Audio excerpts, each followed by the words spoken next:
¿Por qué 25.710 es más persuasivo que 25.000? ¿Por qué el precio de 1.99 es más efectivo que $2? ¿Por qué estás dispuesto a pagar 1.50 por una cerveza en la playa, pero podrías estar pagando 3.50 en un bar? La misma marca, el mismo contenido, la misma etiqueta. Bienvenidos al nuevo podcast de Mogul Desarrollo. Hoy vamos a sumergirnos en el cómo de la toma de decisiones. Vamos a hablar de la neurociencia detrás de los sesgos mentales, las heurísticas y los atajos mentales. Vamos a entender por qué tu cerebro, en su afán por ser eficiente, toma atajos que te hacen más vulnerable a la persuasión y a la manipulación. Y vamos a ver cómo estos sesgos no son errores, sino funciones neuronales esenciales. Luego discutiremos cómo el marketing, la política y el diseño los explotan, a menudo de formas inconscientes. Aquí empieza el nuevo episodio de Mogul. Un espacio para revelar insights, crear diálogos y descubrir juntos soluciones para el desarrollo del país. Bienvenidos. Empecemos con un ejercicio. Si yo les digo que el valor combinado de un bate de béisbol y una bola es $110 y que el bate cuesta $100 más que la bola, ¿cuánto cuesta la bola? $110 bate y bola, el bate cuesta 100 más que la bola, ¿cuánto cuesta la bola? 10. Rápidamente 10. El 80% de las personas responde 10, pero 10 es la respuesta equivocada. Ok. ¿Por qué? Si la suma del bate y la bola son 110 y ustedes me dicen que la bola vale 10 y yo les digo que el bate vale 100 más que la bola, entonces la bola vale 10 pero el bate cuesta 110 porque es 100 más que la bola, que cuesta 10. Luego sumas 10 más 110 y tienes 120. Correcto.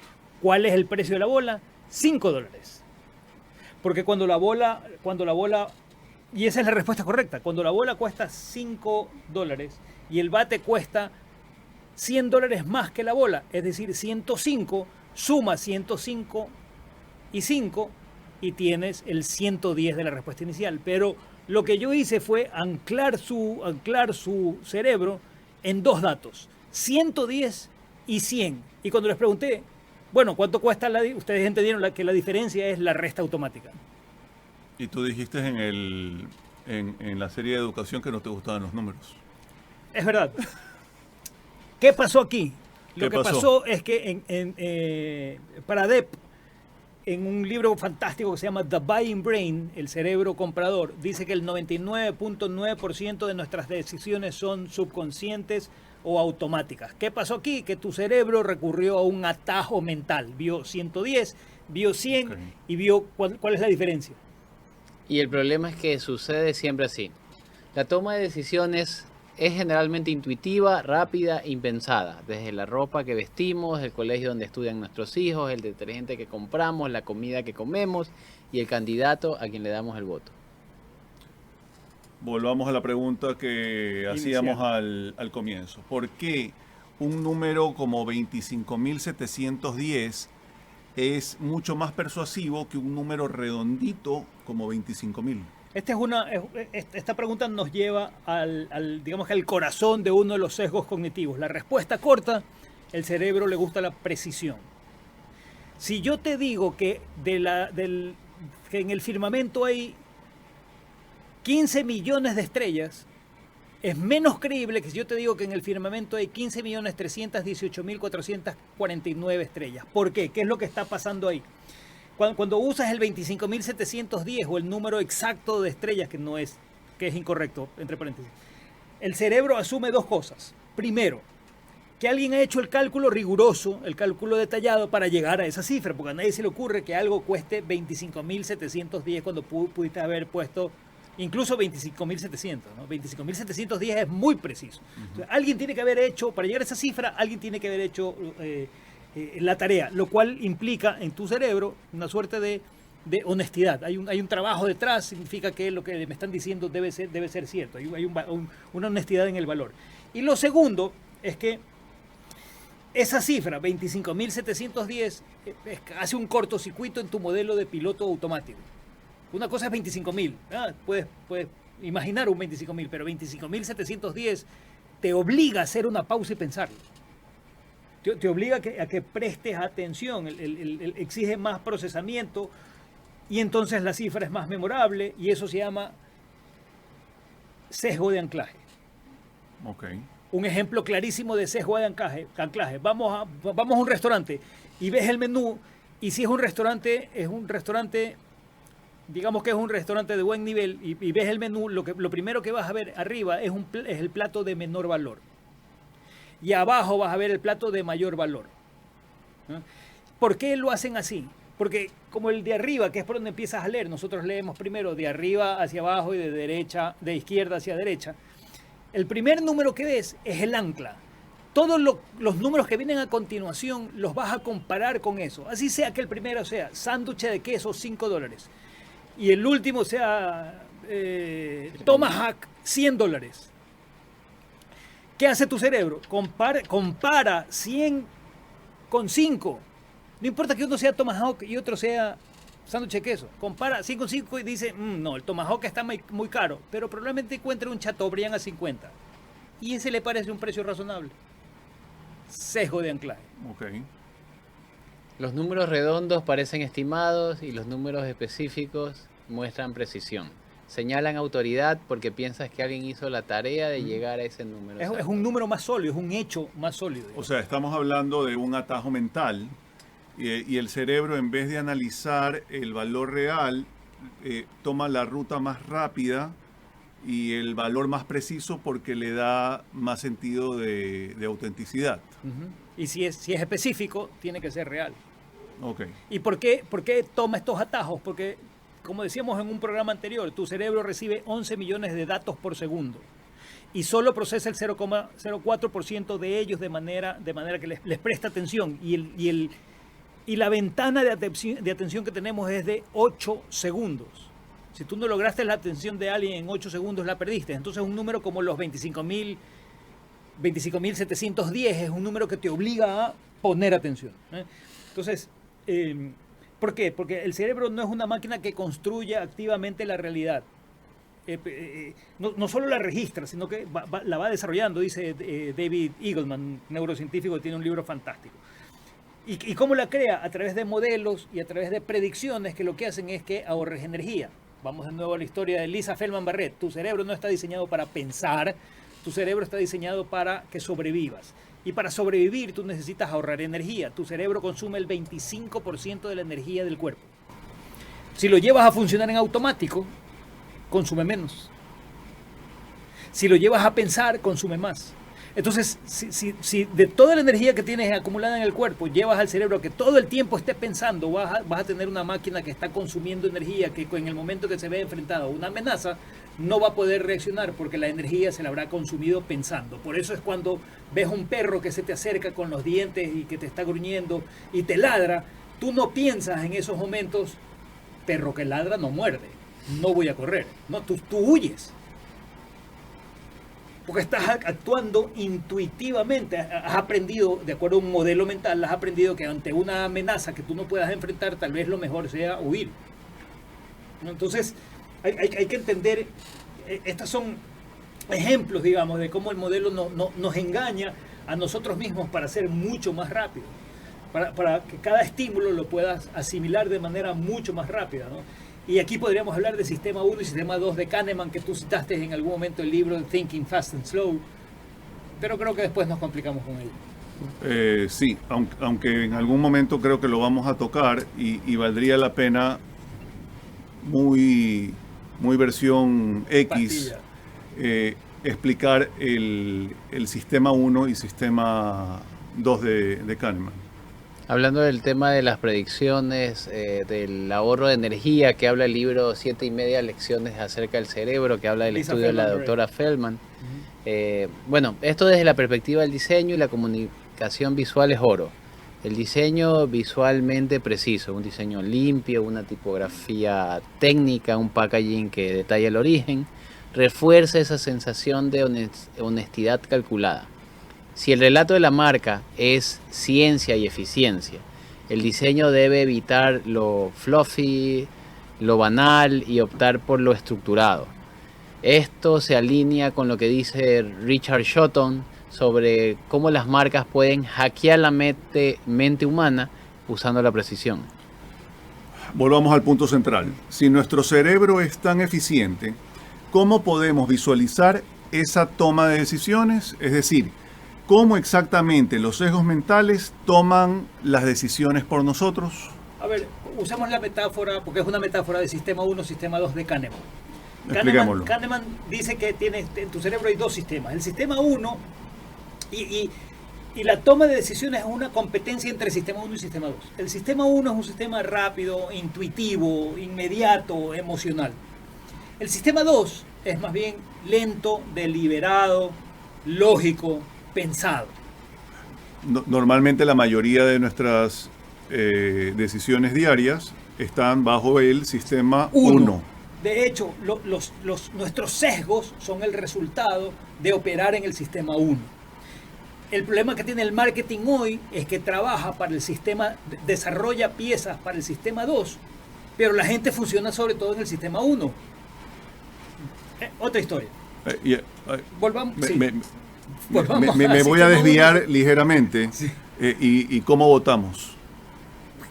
Es un proceso de decisión exactamente igual a cualquier... Pero con sistema 1 o con sistema 2. Con sistema 1. Exacto. Sí, ok, sigue, dale. Sí. A ver, de nuevo.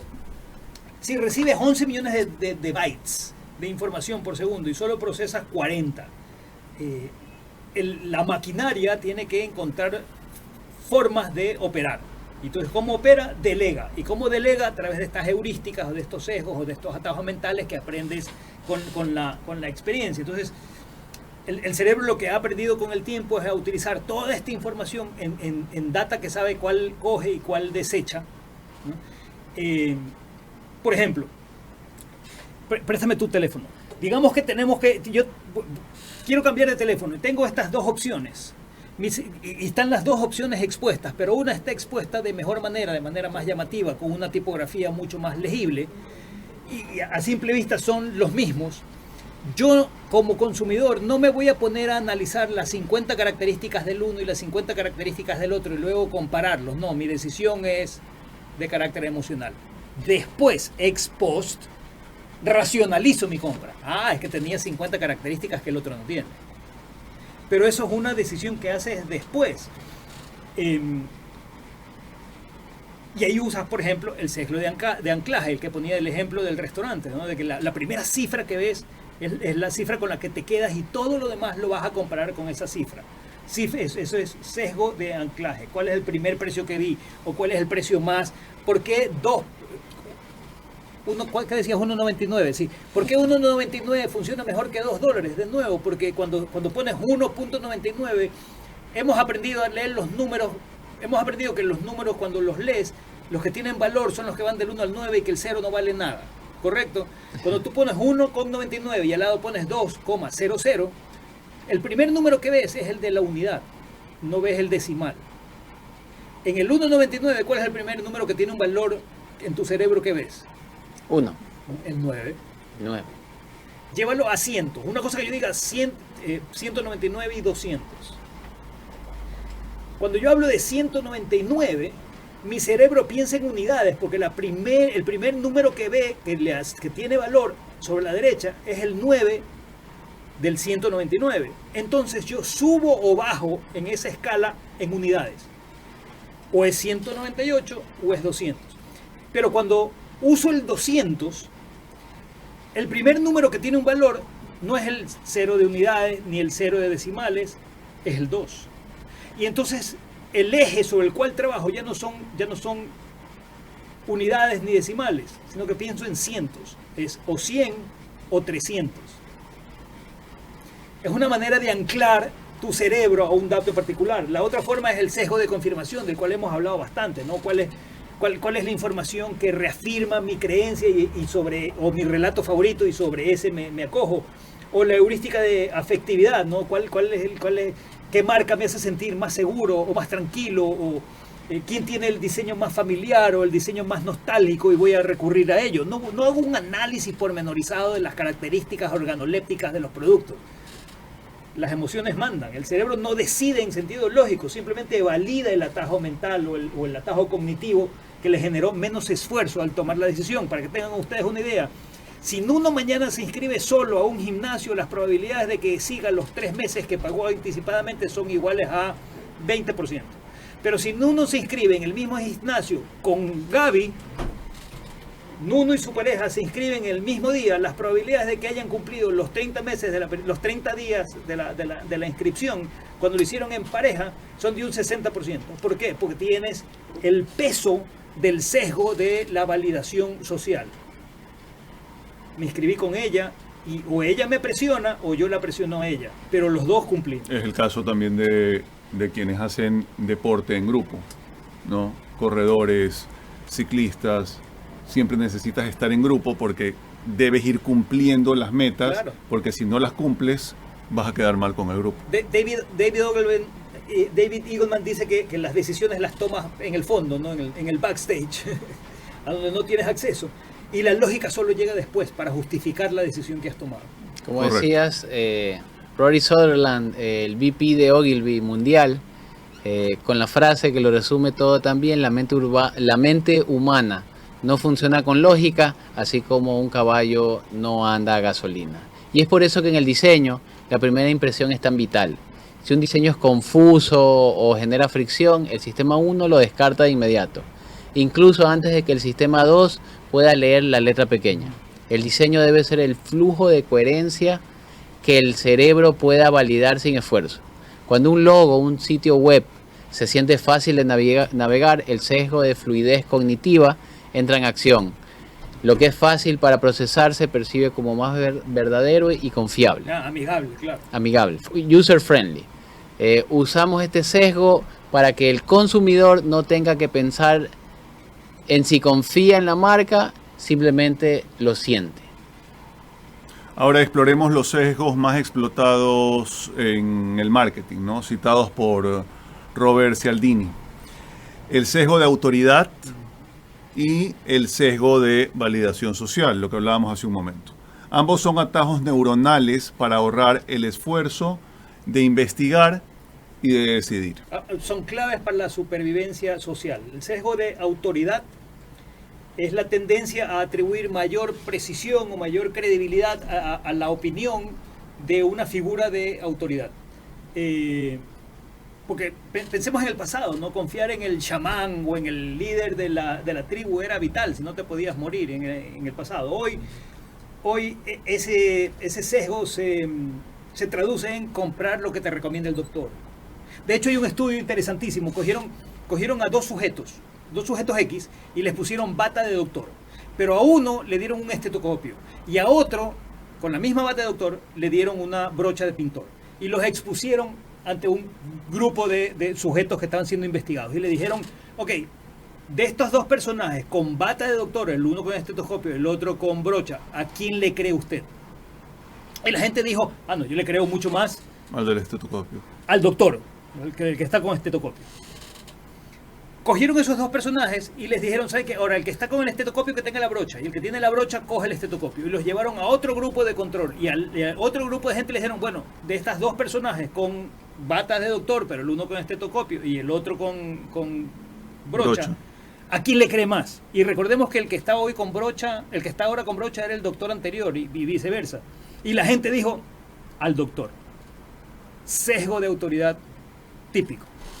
Así funciona el sesgo de autoridad. O cuando la pasta de dientes usa a un actor, le pone una bata blanca y dice el 9 de cada 10 dentistas lo recomiendas. Tú no te pones a validar si el señor que está en el comercial de televisión es dentista de verdad. Correcto. De hecho, la lógica te diría, a ver, debe ser un muy mal dentista porque está haciendo publicidad y no puede ganar dinero haciendo odontología. Eso te diría la lógica. Los Pero otros 9 tú sí no están haces trabajando. todos esos procesos, no te detienes a verificar si la estadística de 9 de cada 10 es real o si el doctor es real. Simplemente el símbolo de autoridad, esta vez en la bata, es suficiente para que te genere una confianza y ahorres el proceso de, ok, hagamos el análisis. El diseño aquí juega con los símbolos de estatus y competencia. Usamos tipografías serias, por ejemplo, utilizamos tipografías serias, esquemas de colores sobrios, un lenguaje visual que proyecte competencia. Pensemos en un sitio web de finanzas. Debe verse aburrido, con gráficos limpios y fotos de personas bien vestidas, porque es un diseño que valora, que refuerza la autoridad. Si el diseño es todo colorido, trendy, con gente joven, a la moda, TikTokers, no va socavaría el sesgo de autoridad sin importar lo que diga el texto. Entonces el sesgo de validación social opera bajo la premisa de si todos lo hacen, debe ser lo correcto. Este es quizás el atajo más potente en la época de las redes sociales. Ciertamente, la validación social es el instinto de manada al 1000%. ¿Recuerdan When Harry Met Sally? Sí. La escena del restaurante de los Cats. sándwiches de Cats, la escena cuando están sentados los dos en Cats Sí. y Meg Ryan. Meg Ryan hace como si estuviese teniendo un orgasmo y la mesa de al lado la chica dice yo quiero lo que ella tiene, lo que ella está comiendo. Sí. Eso es validación social. Si 100 personas que están corriendo en una dirección, ¿no? Salimos ahorita a la calle y vemos a 100 personas corriendo en una dirección, tú no te paras a pensar por qué están corriendo, ni te vas a poner a preguntarle por qué está corriendo. Tú te echas a correr.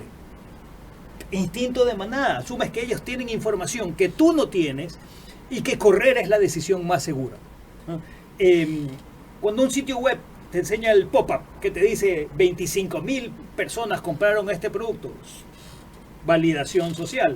Este hotel tiene 4.8 estrellas de 5,000 reseñas, validación social.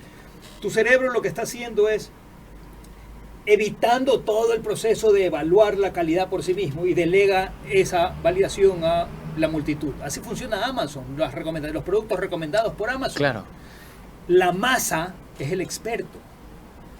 Claro, y otras personas que compraron como tú también están comprando todo esto. Y en ¿verdad? sus inicios, Jeff Bezos contrataba críticos literarios para que hagan las reseñas y se dieron cuenta, haciendo los estudios, que las recomendaciones de las personas comunes y silvestres, que ponían cosas como es muy lindo, me encantó, me enganchó, no se ponían a analizar el peso y de la cultura, dice que eran los que más vendían. Entonces ellos eliminaron a los críticos y a partir de eso quedó la validación social. Juan Pérez y María García lo recomiendan, entonces ellos Cuando son tú no como sabes qué producto comprar, vas a buscar a alguien que diga, no, yo sí lo he comprado y es suficiente. Y tú no conoces a esa persona, no sabes de hecho si está empleado o no por la compañía, pero es el sesgo de validación social al 100 funcionando. Claro. El diseño amplifica esto con la prueba de masas.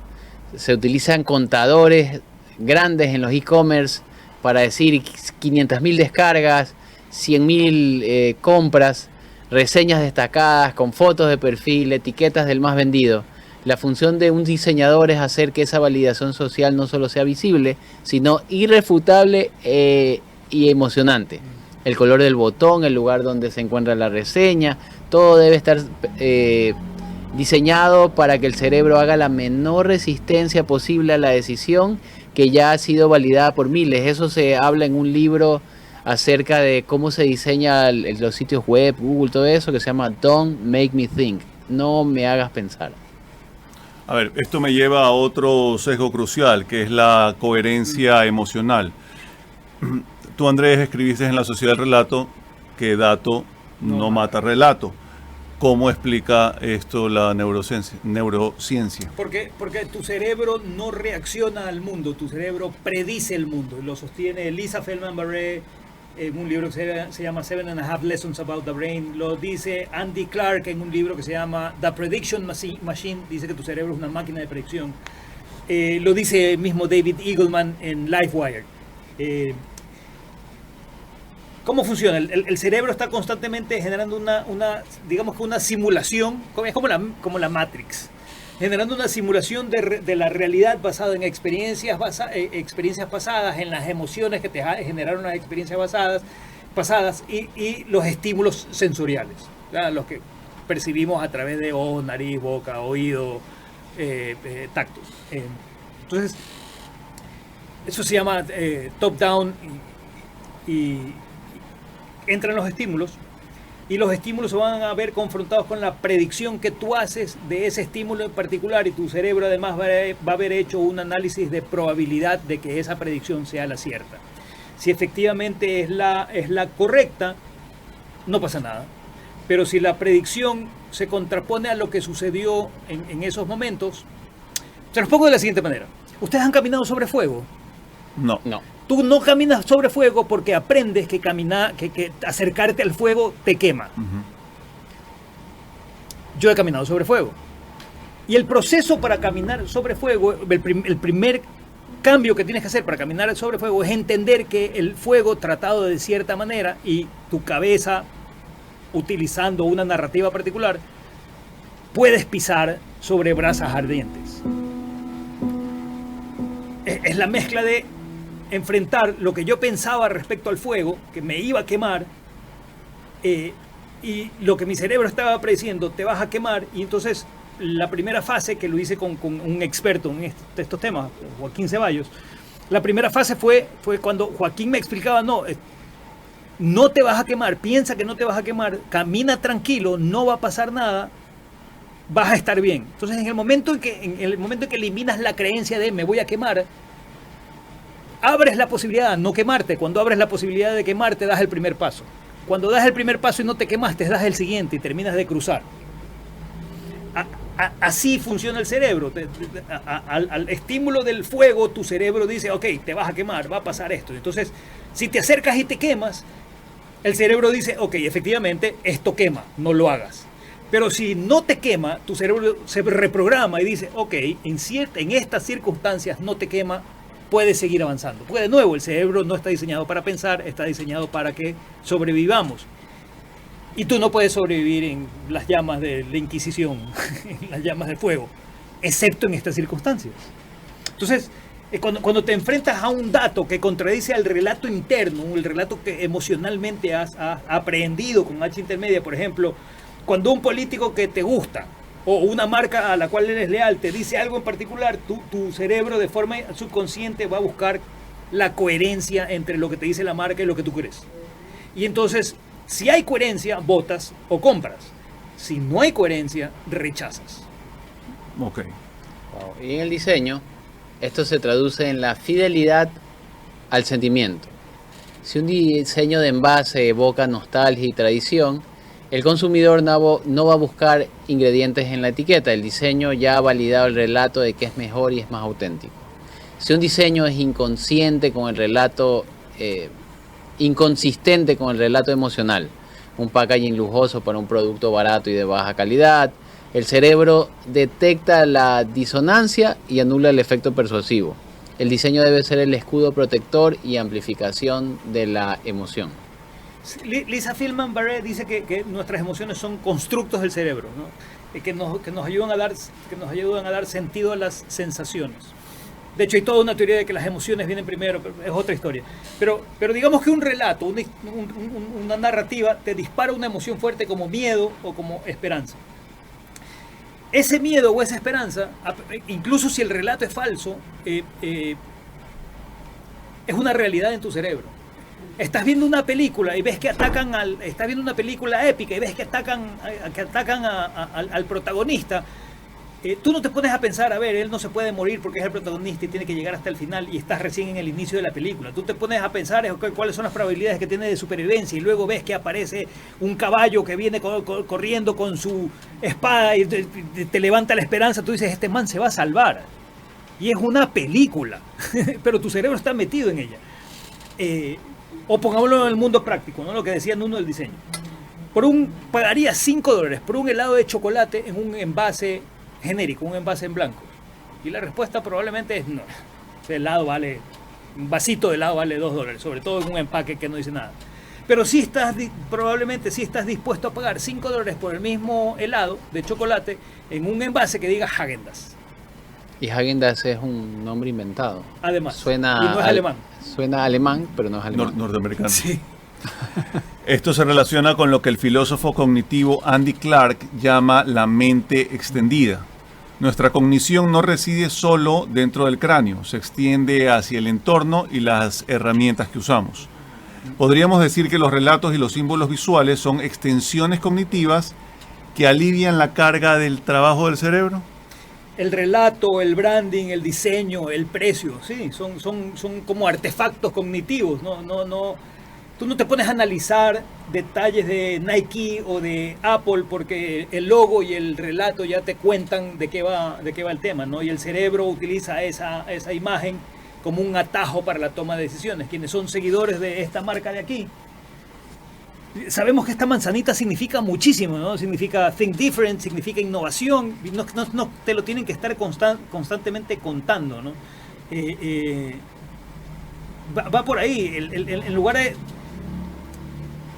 Volvamos a los 25, que eran 25.710. 25.710. Si los 25.710 están al lado de un logo como este, tú no te concentras en los 25.710, pues ya conoces toda la historia que hay detrás del logo y te parece un precio razonable. Correcto. ¿Conocen las máquinas para hacer pan caseras? La primera marca de máquinas para hacer pan casero era de Williams-Sonoma. Y Williams-Sonoma decidió lanzar la máquina de pan casero en sus tiendas y puso la máquina de hacer pan a $264. Y no vendió ni una máquina de hacer pan. Porque $264 era mucho o poco para hacer para una máquina de hacer pan. Era caro, era barato. Es más, que era una máquina de hacer pan. ¿Qué hizo Williams-Sonoma para vender las máquinas de hacer pan?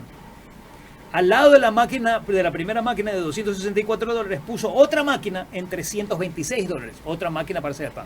Entonces ahí ya tú podías decidir, porque decidimos por comparación, no decidimos sobre absolutos, sino sobre comparaciones. Ahí podías decidir que 300 era demasiado para una máquina de hacer pan, pero 264 estaba bien. Se vendieron todas las máquinas. Okay, no tomas decisiones sobre absolutos, pero de nuevo son tus sesgos mentales, porque en un caso no compraste la máquina y en el otro caso cuando tuviste una referencia, que además era cara, anclaje, sí decidiste comprar la misma máquina. Ok, vamos cerrando. ¿Cuál es el antídoto para estos sesgos? Si el cerebro está cableado para tomar atajos y preferir los relatos a los datos, ¿cómo podemos tomar decisiones más conscientes? Pensando. Trayendo a la conciencia que tienes que estar consciente. David Eagleman dice que gran parte de tu operación cerebral está fuera de la conciencia, ¿no? Y Pradep dice 99.9 de tus decisiones de compra son subjetivas. Tenemos que entender que el cerebro no está buscando la verdad, está buscando ser eficiente. Ese es el primer paso, tomar conciencia de la conciencia. Okay. Y desde el lado del creador la responsabilidad es doble. Debemos usar los sesgos, como el de precisión, para mejorar la comunicación y la claridad de nuestro mensaje, pero nunca para manipular. La coherencia visual y narrativa se convierte en nuestro código ético. Si usamos un diseño preciso, el valor detrás debe ser igualmente preciso. Para resumir, hemos aprendido que el cerebro prefiere la precisión percibida, como 25.710, porque es un atajo mental, sesgo de anclaje, que implica rigor y honestidad. Nuestras emociones son constructos predictivos. Lisa Feldman Barrett. Lo que explica por qué el relato emocional es más fuerte que el dato objetivo, la coherencia emocional. La toma de decisiones es una validación rápida del sistema 1 de Kahneman, usando sesgos para ahorrar energía, y la lógica, que es el sistema 2, llega después para justificar la elección. El branding y el diseño actúan como extensiones cognitivas, Andy Clark, aligerando la carga del cerebro, pero al mismo tiempo nos hace vulnerables a la persuasión. Vas por el centro caminando por un corredor del centro comercial, ves en una tienda jeans, sin ponerte el número te dice gran descuento, entras y compras los jeans. y llegas a la casa y tu esposa te dice, ¿y por qué te has comprado estos jeans? Y tú contestas, estaban en descuento, pero nunca viste el precio. Y es más, para saber si realmente estaban en descuento, nunca comparaste el precio de esos jeans con los jeans en la tienda de al lado. Pero acá había un gran letrero que decía descuento. Bueno, la invitación en este momento a quienes nos escuchan, a quienes nos ven, es que la próxima vez que vean un precio inusualmente exacto o una historia conmovedora, se pregunten, ¿esto es un dato real o es un sesgo que mi cerebro está usando para tomar un atajo? Y lo más probable es que sea sesgo, y el primer sesgo que no quieres ver es el sesgo de estoy sesgado. Bueno, gracias por escucharnos. Los queremos escuchar en nuestras redes sociales @moguldesarrollo. También pueden visitar nuestro sitio web moguldesarrollo.com para descargar los informes que hemos preparado. Y escuchen este y todos los demás capítulos que ya hemos grabado en podcast, en las plataformas Spotify, Apple Podcast o la plataforma que prefieran. Y en el canal de De YouTube ChromaClick. de ChromaClick. Gracias, ChromaClick. Gracias. Llegamos al final de este episodio de Mogul. Esperamos que el análisis de hoy te haya ofrecido nuevas perspectivas y herramientas para navegar en un mundo cada vez más complejo. Recuerda que, ante la avalancha de información, la clave está en buscar insights, crear diálogos y revelar soluciones. Gracias por habernos acompañado. Si te gustó, comparte. Hasta el próximo episodio.